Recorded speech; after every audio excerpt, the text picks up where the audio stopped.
Coral reefs, sometimes referred to as the rainforests of the sea due to the vast abundance of life they sustain. They are found across the world, though mainly in the tropics. Together, they make up a mere 0.1% of the ocean's surface area, or roughly half the size of France. Despite this meagre size, they are home to 25% of the ocean's creatures, and over 5,000 species of fish make their homes on the reefs. Coral reefs are actually made up of millions of small individual animals called polyps, which form large colonies.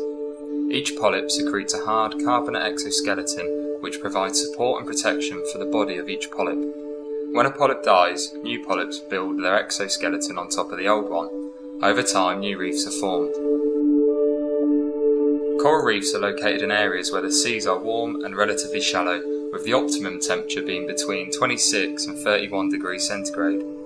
Such seas tend to be devoid of nutrient-rich water, usually found in areas of cold water upwellings where corals cannot survive.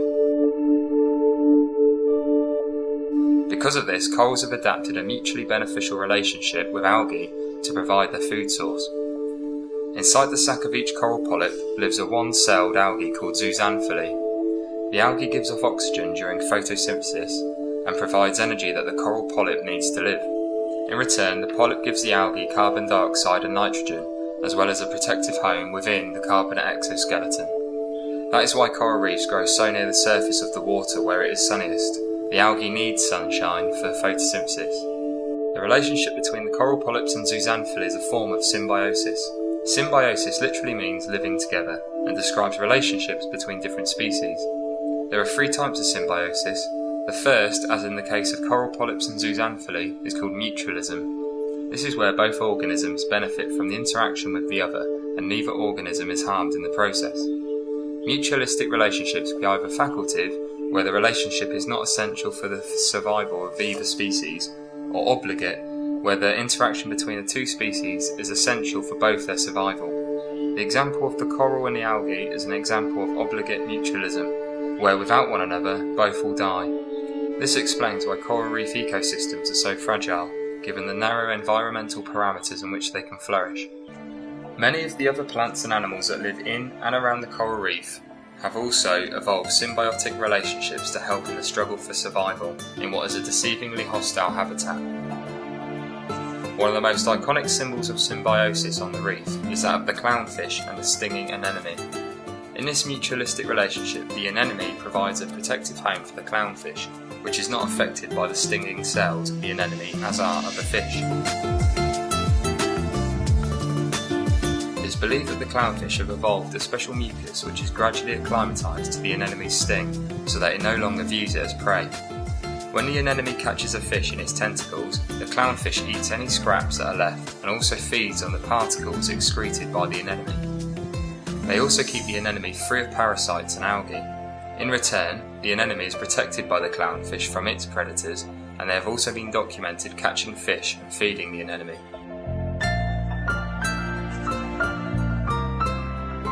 As well as clownfish, some other species of damselfish are also impervious to the stinging cells of certain anemones, as in the case of this small black damselfish. It is not just the clownfish that keep the anemone free from parasites and algae.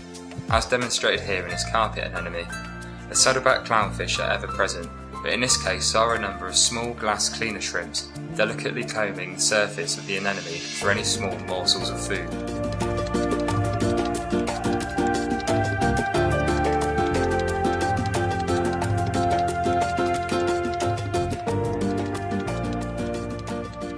A further example of mutualism can be found in the relationship between the yellow prawn goby and the pistol shrimp. In this relationship, the goby lives in a burrow made and maintained by the industrious shrimp, which just happens to be almost totally blind.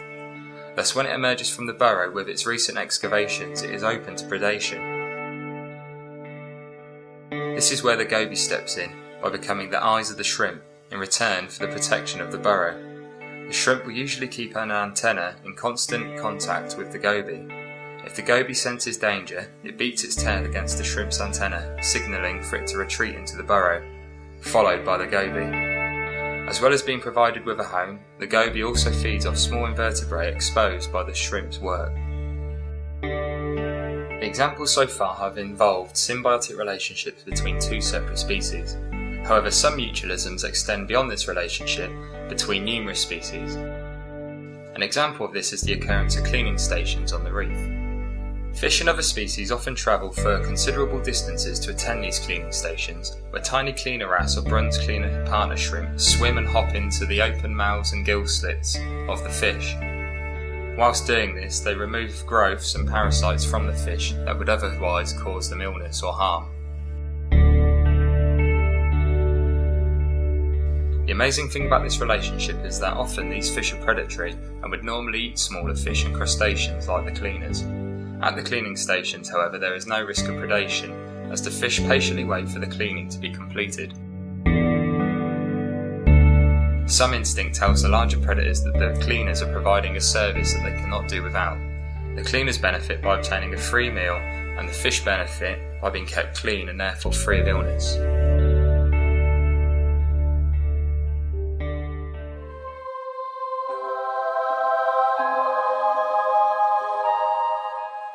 As well as mutualism, there are two other forms of symbiosis.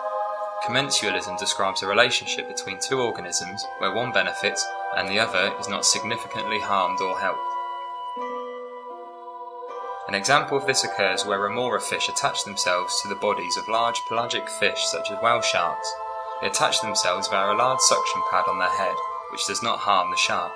The remora, however, benefits by being afforded protection due to the shark's presence and by the increased access to food as the shark travels.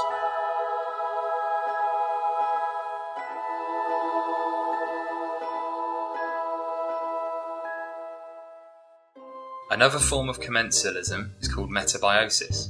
Metabiosis is where one organism benefits from the death of another organism. An example of this is shown in hermit crabs, which inhabit the empty shells left after the death of a sea snail or other gastropod. As hermit crabs grow, they seek out larger shells to accommodate their growing body. In this case, a white-spotted hermit crab has nearly outgrown its current home and is in the market for a new, larger shell. However, upon closer inspection it appears that the shell is still inhabited by a snail, and so the crab continues on its quest for a larger shell. The third form of symbiosis is called parasitism, which occurs when the symbiont, or parasite, benefits at the expense of the host. An example of this found on the coral reef is that of Christmas tree worms. Christmas tree worms are small filter feeders that feed on planktonic life filtered out of the water.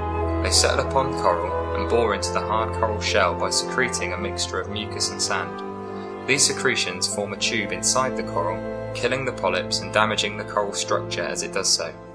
Once settled in its tube, the worm then extends its colourful feather-like tentacles out into the water and begins feeding.